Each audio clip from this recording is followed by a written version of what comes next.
मैं फरहान और आप देख रहे हैं इंडियन मीडिया बुक। और हमारे साथ आज मोहम्मद असुद्दीन साहब हैं जो शुक्रिया। जनता दल के स्पोक पर्सन हैं। बहुत बहुत शुक्रिया सर आने के लिए। आपका भी शुक्रिया कि आपने मुझे इनवाइट किया। जी। सर, तो क्या हाल है पार्टी का? इलेक्शन बहुत करीब है, क्या लग रहा है, क्या उम्मीद क्या है इस बार? देखिए, हमारा जो विज़न है मिशन 123 का, उसी को जहन में रखकर हम पार्टी के ऑर्गेनाइजेशन का सही इस्तेमाल करते हुए उसी मिशन की तरफ आगे बढ़ रहे हैं। अ, और अब की बार हमें उम्मीद है कि हम अपने बलबूते पे शायद हुकूमत बनाने में कामयाब हो जाएंगे। हम्म, और ये भी है कि आप लोगों ने 23 जगह मुसलमानों को सीट दिया है। जी। कैंडिडेट को देख के नहीं लगता है कि बहुत सोच समझ के सीट दिया गया हो, क्योंकि जीतने वाले कैंडिडेट उसमें बहुत कम नज़र आते नहीं, देखिए, अल्टीमेटली लोग तय करते हैं कि किसे जिताना है या किसे हराना है। हमने पूरी ईमानदारी के साथ स्टडी करके जहाँ जहाँ पर सर्वे भी करवाए, उसके बाद नामों की लिस्ट फाइनलाइज हुई है। और ये हमारी वाहिद पार्टी है, अकेली पार्टी है जिसने 23 मुसलमानों को टिकट दिए हैं। और कहीं पर भी हमने खानापुरी के हिसाब से कोई टिकट नहीं दिया है। हमारे पास जो फेसेस अवेलेबल थे और जो बेस्ट फेसेस अवेलेबल थे उनको हमने टिकट दिया है। कहीं पर भी हमने कांग्रेस की तरह का कोई काम नहीं किया जो रायचूर में हुआ, कि जहाँ पर एक ऐसे बंदे को टिकट दिया गया जिसको कोई जानता भी नहीं था, हालांकि बेटर ऑप्शंस वहाँ पर मौजूद थे। हैं। तो हमने कहीं पर भी जो है ना महज अपना फॉर द नेम से किस तरह कहीं कैंडिडेट खड़ा नहीं किया है। हमें उम्मीद है उसमें से काफ़ी कैंडिडेट्स जीतेंगे। चलो ठीक है। देखते हैं कि कितने मुस्लिम कैंडिडेट आपके जीतते हैं। और रही बात की, जो हम लोग देखिए काफ़ी सर्वे कर रहे हैं, 224 सीटों का हमने सर्वे किया है। जैसे हर पार्टी क्लेम कर रही है, हर पार्टी को क्लेम करना भी चाहिए कि हम 130 सीट लेके आएंगे, हम 140 लेके आएंगे, हम 150 लेके आएंगे। लेकिन ग्राउंड की जो हकीकत है इस वक्त, डेफिनेटली किसी पार्टी को अकेले बहुमत मिलने का चांस नज़र नहीं आ रहा है।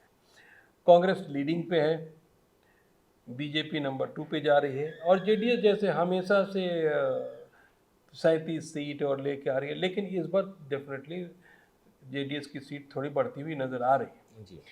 क्या उम्मीद करते हैं इस बार आप, मुस्लिम कितना सपोर्ट करेंगे? क्योंकि मुस्लिम लोगों का रुझाव नज़र आ रहा है कि जेडीएस की तरफ। जी। पहले जैसा नहीं है कि टोटली जब 2018 में मुसलमानों ने जेडीएस को वोट नहीं दिया था, लेकिन इस बार उम्मीद है कि मुसलमानों का वोट जेडीएस को मिल रहा है। तो पहला सवाल उसमें ये है कि क्या चेंजेस हुए कि लोग मुसलमान जेडीएस की तरफ आए, जी। और आपको क्या लगता है कहाँ कहाँ मुसलमानों को जेडीएस का सपोर्ट चाहिए? देखिए, 2018 की बनिस्बत आपका असेसमेंट बिल्कुल सही है कि मुसलमानों का झुकाव जेडीएस की तरफ बढ़ रहा है। उसकी कई वजूहत हैं। जिस तरह पिछले बसवराज बोम्मई के चीफ मिनिस्टर बनने के बाद नॉन इश्यूज़ को इश्यूज़ बनाया गया, एक पर्टिकुलर कम्युनिटी को डिमोनाइज करके उनको अदर बताने की कोशिश हुई अपना हिंदू कम्युनिटी के सामने कि ये दूसरे हैं। और जिस तरह के नॉन इश्यूज़ लाए गए, लव जिहाद रहा, हिजाब रहा, अजान का मसला रहा, या फिर झटका कट हलाल कट का मामला रहा, इन मामलात पर हमारी पार्टी ही एक अकेली पार्टी थी जिसने अपना स्टैंड आवाम के सामने रखा। इन इश्यूज़ पे मुसलमानों के हक़ में बात की, बल्कि संविधान के हिसाब से जो राइट होना चाहिए था उस हिसाब से हमने बात की। और इसके साथ साथ मुसलमानों का एक बहुत बड़ा तबक़ा ये भी सोचने लगा है कि जिस तरह हमारा पंचरत्न का विज़न है, फिर अपने जनता जलधारे का प्रोग्राम है हमारा, तो लोगों ने के जहनों में ये बात भी आ रही है कि एक वेलफेयर स्टेट की तरफ के क़याम की तरफ हम बढ़ना चाहते हैं। जनता दल सेक्युलर एक वेलफेयर स्टेट जहाँ पे वेल्थ जो जनरेट होगी वो एक जगह जो है ना अपना लिमिटेड यानी जमा होकर नहीं रहेगी। स्टेट में जितनी वेल्थ जनरेट होगी वो सर्कुलेट होगी, उसके फ़ायदे लोगों तक पहुँचेंगे। गरीबों के लिए मकानात दिए जाएंगे, हाईटेक जो है ना अपना हॉस्पिटल्स होंगे, हाईटेक स्कूल्स होंगे। तो वेलफेयर स्टेट का जो कॉन्सेप्ट है और वेल्थ का सर्कुलेशन समाज के तमाम तबक़ात तक पहुँचाने वाली बात है। ये बात मुस्लिम्स बेसिकली इसी तरह का स्टेट चाहते हैं। हमारे पास जो ज़कात का निज़ाम हो, फ़ितरा का निज़ाम हो, सारी चीज़ें कि दौलत जो आई है, जमा हुई है, उसका सर्कुलेशन भी हो। जिस तरह से समाज हमारे अब शरीर को स्वस्थ रखने के लिए ब्लड का सर्कुलेशन बॉडी के हर पार्ट तक होना ज़रूरी है। वेल्थ का जनरेशन होने के बाद में भी उसका सर्कुलेशन होना चाहिए। तो आइडियोलॉजिकली कुमारस्वामी बहुत ज़्यादा करीब हैं मुसलमानों के। आज तक मुसलमान पॉलिटिकली उनसे उतने ही ज़्यादा दूर रहते थे, लेकिन लोगों को अब ये बात समझ में आने लगी है। हमारे अपने मफादात पर जब भी ज़र्ब लगाने की कोशिश होती है, हमारी पार्टी खुलकर जो है ना मुसलमानों के साथ खड़ी होती है, और मुसलमानों के साथ खड़े होना ये अपीज़मेंट वाली कोई बात नहीं है, बल्कि मुसलमानों को दूसरे दर्जे का शहरी बनाने की जो कोशिश होती है उसके खिलाफ हम लड़ते हैं। और ना हम मुसलमानों को कोई सुपर सिटीज़न बनाना चाहते हैं, ना second grade citizen, equal citizen बनाना चाहते हैं। इन तमाम इश्यूज़ की वजह से झुकाव बढ़ा है जेडीएस की तरफ। लेकिन कुछ इलाके ऐसे हैं जहाँ पर हमें मुसलमानों के वोटों की ज़्यादा ज़रूरत है। अ, ये हमारी कम्युनिटी के हक़ में भी होगा कि इस तरह से जो है ना स्मार्ट वोटिंग हो।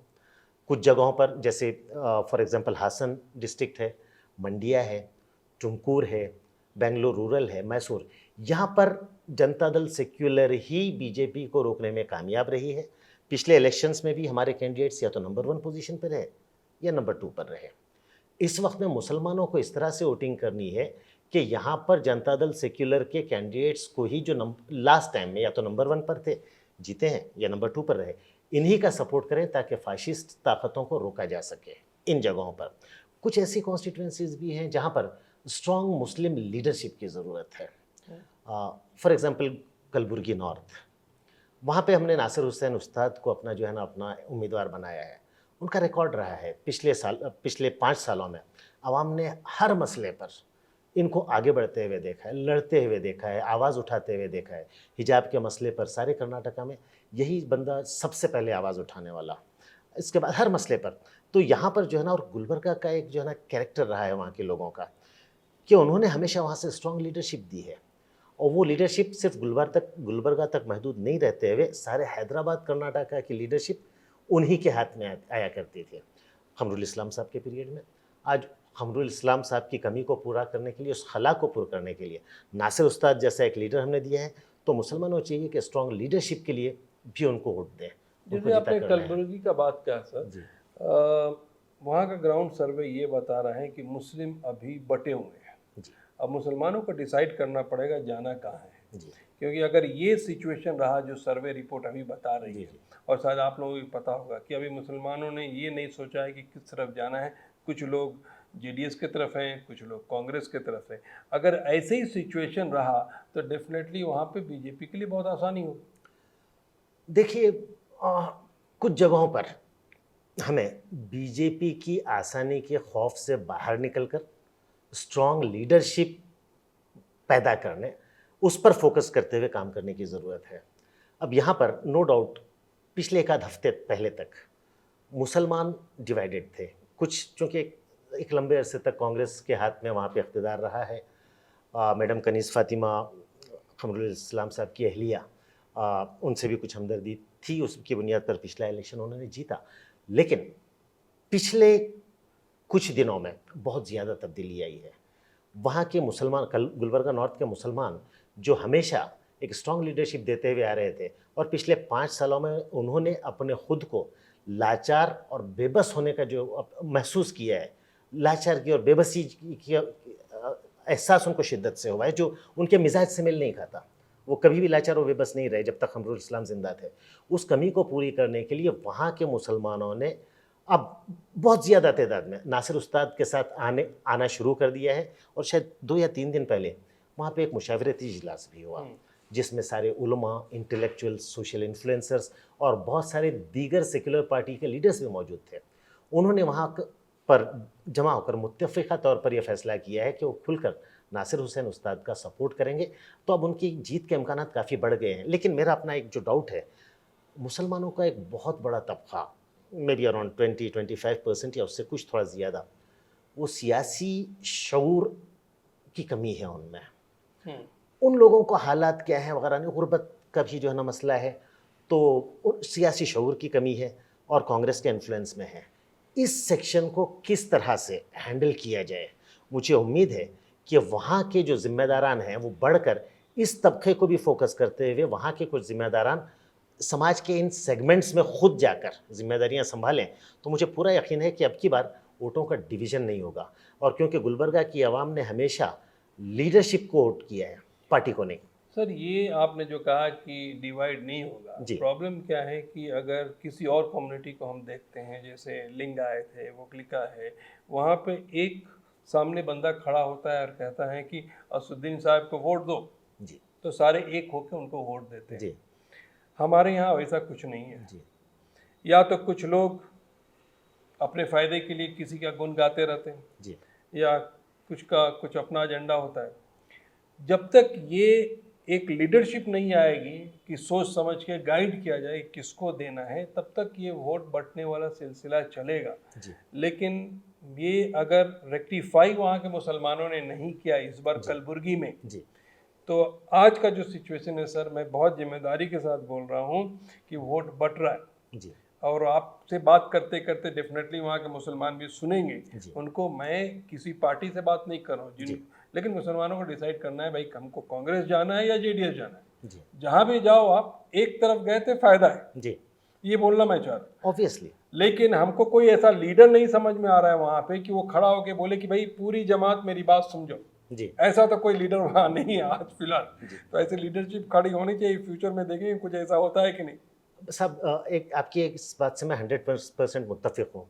आप लिंगायत कम्युनिटी को देख लीजिए, कुरुबा कम्युनिटी भी इवन, वोकलीगाज, यहाँ पर जो है ना एक मिजाज है कि लोग सियासी शऊर भी रखते हैं, इसलिए किसी एक को लीडर मानकर चलते हैं।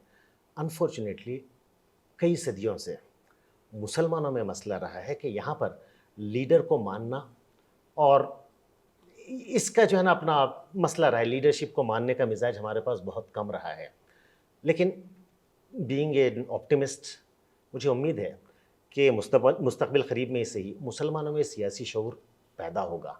लेकिन अब नासिर हुसैन उस्ताद का जो मामला है, वहाँ पर एक चीज़ जो मैं ऑब्ज़र्व कर रहा हूँ, पिछले 3 दिनों में बहुत ज़्यादा डेवलपमेंट्स हुए हैं। वहाँ के ज़िम्मेदारान जो खुद कॉन्टेस्ट करना चाहते थे, जिनमें खुद में जो है ना लीडरशिप के एम्बिशंस थे, वो मुसलमान कुर्बानी देकर पीछे हट रहे हैं। और उनको इस बात का एहसास हो रहा है कि इस इलेक्शन में हमको लीडर नहीं बनना है, बल्कि हमें हमारी कुर्बानी की कौम को ज़रूरत है। इस जज्बे के पैदा होने को मैं सलाम करता हूँ। काफ़ी लीडर्स, मैं अभी नाम लेना नहीं चाहता हूँ, जो मैंने उस मुशावरती इजलास में देखा, ये चीज़ पैदा हुई है। लेकिन उसके साथ साथ गुलबर्गा में मेरी वहाँ के मुतमव्विल, मालदार या बिजनेसमैन, उन हजरात से भी मेरी गुजारिश है कि वो आगे आएँ, फाइनेंशियली खुद इन्वॉल्व हों, क्योंकि इस समाज के लिए गुलबर्गा की सीट और नासिर उस्ताद का चेहरा बहुत ज़्यादा ज़रूरी है, बहुत ज़्यादा ज़रूरी है। जेडीएस में जो 23 सीट आप लोगों ने दिया है, उसमें नासिर उस्ताद के लेवल के कोई और दूसरे लीडर नज़र आते हैं?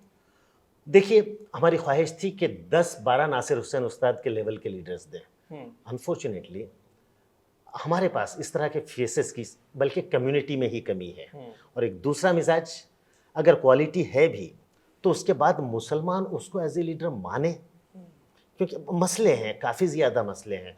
पहले मुझे कभी कभी याद आता है कि जहाँ एक तरह का सिस्टम हमारे पास हुआ करता था कि कोई इंसान अपने आप को बहैसियत लीडर पेश नहीं करता, बल्कि हमारी कम्युनिटी ही अपने में से बेहतरीन अफराद का सिलेक्शन करती और उसके बाद उन्हें लीडरशिप का मेंटल दिया जाता। एग्जाम्पल्स मौजूद हैं। तो इस कम्युनिटी को सीरियसली इस बारे में सोचना चाहिए, टैलेंट को आइडेंटिफाई करें, ग्रूम करें।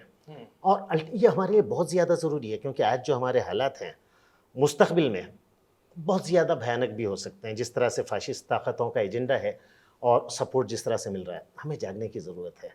एक सिस्टम बनाया जाए, लीडरशिप क्वालिटी किसी में है उसे आइडेंटिफाई कीजिए, ग्रूम कीजिए, पैसा लगाइए उस पर, अपनी तवानाइयाँ लगाइए उस पर। ये करने की ज़रूरत है। मुझे उम्मीद है कि गुलबर्गा से इंशाल्लाह इसकी शुरुआत होगी। तो मैं आखिर में एक सवाल पूछूं कि क्या उम्मीद है आपको कर्नाटका इलेक्शन में जेडीएस को कितने सीट मिलेंगे? देखिए, हमारा मिशन 123 है और हमें लगता है अभी भी कि हमारे लीडर्स की मेहनत देखकर, हमारे प्रोग्राम्स देखकर, हमारा मैनिफेस्टो देखकर ये लगता है कि हम शायद अपने बलबूते पर ही हुकूमत बना पाएंगे।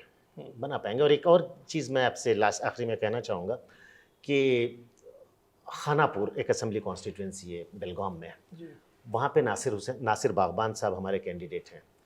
पिछली दफ़ा बहुत ही मुख्तसर से जो है ना अपना बहुत ही कम वोटों से उनकी हार हुई है।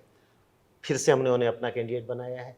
उस बंदे में भी लीडरशिप क्वालिटी है, वो वहाँ से जीत सकते हैं। उन्हें भी जिताइए। और आखिरी में मैं अगर आप इजाज़त दें तो एक मैसेज मैं देना चाहूँगा कि मुसलमानों के लिए ख़ास तौर पे पार्टीज़ अपना मैनिफेस्टो लेकर आई हैं, उस मैनिफेस्टो को पढ़िए, उसके साथ साथ इस बात को भी देखिए कि उस पार्टी का ट्रैक रिकॉर्ड क्या रहा है। अगर माजी में उन लोगों ने कोई एंटी मुस्लिम काम उस पार्टी ने नहीं किए हैं, तो आप अंदाज़ा लगा सकते हैं कि मुस्तकबिल में भी ये नहीं करेंगे, ठीक है। लेकिन अलायंस में रहते हुए या अलायंस के बावजूद, अलायंस में रहते हुए भी या बगैर अलायंस में रहे, कुछ ऐसी पार्टियां भी हैं कि जिन्होंने कभी बीजेपी से अलायंस भी किया था, लेकिन उस पीरियड में भी या उससे पहले उन्होंने ना आरएसएस के एजेंडे पर या उस बीजेपी के एजेंडे पर अमल करने के अलायंस पार्टनर को ना इजाज़त दी, ना खुद अमल किया। तो इस तरह से लोग पहचानिए पार्टीज़ को, उन पार्टीज़ का ज़्यादा साथ दीजिए, और जहाँ पर आपको लगता है कि जनता दल सेक्युलर का कैंडिडेट कमज़ोर है, 3rd नंबर पे है, और कांग्रेस और बीजेपी की फ़ाइट है, कांग्रेस को वोट दीजिए, मसला नहीं है, लेसर इविल है। लेकिन जहाँ पर जनता दल सेक्युलर का जो है ना कैंडिडेट मजबूत है, भले वो किसी भी धर्म से ताल्लुक़ रखता हो, वहाँ पर जनता दल को ही सपोर्ट कीजिए, क्योंकि पिछली इलेक्शन में हमने बहुत ज़्यादा नुकसान उठाया है। तकरीबन 20 से 22 सीटों में मुसलमानों के मिसकैलकुलेशन की वजह से बीजेपी वहाँ पर कामयाब हुई है, अदरवाइज़ वहाँ पर जनता दल सेक्युलर जीत सकती थी। आपका इलेक्शन बहुत इंपॉर्टेंट है, और आज जिस दुनिया में हम जो जी रहे हैं, दरअसल ये आज हमारे पास अमानत है आने वाली नस्लों की। जिस हालत में आज कर्नाटका आपके हाथ में है, इससे बेहतर बनाकर हमें इस अमानत को अपनी नस्लों के हवाले करना है। उस चीज़ को भी ध्यान में रखते हुए रायदही होनी चाहिए। बहुत बहुत शुक्रिया सर बात करने के लिए। शुक्रिया। तो साहब ये है कि एक कहावत है कि दही जो बेचता है वो कभी नहीं बोलता है कि मेरी दही खट्टी है। कांग्रेस ने कहा कि मैं 150 सीट पे हम जीतने वाले हैं, बीजेपी इसी दावा कर रही है, और जेडीएस कर रही है 123। अगर सबको मिला लिए तो करीब करीब 400 सीट होते हैं, लेकिन कर्नाटका विधानसभा में सिर्फ 224 सीट। लेकिन असुद्दीन साहब के बात में एक दम है, इन्होंने जो कहा कि जहाँ पे सेकुलर पार्टी मजबूत है वहाँ पे मुसलमान वोट दें। इससे फ़ायदा ये होगा कि आप जो ताकतों को रोकना चाहते हैं उसको आसानी से रोक सकते हैं। Thank you so much for watching Indian Media Book.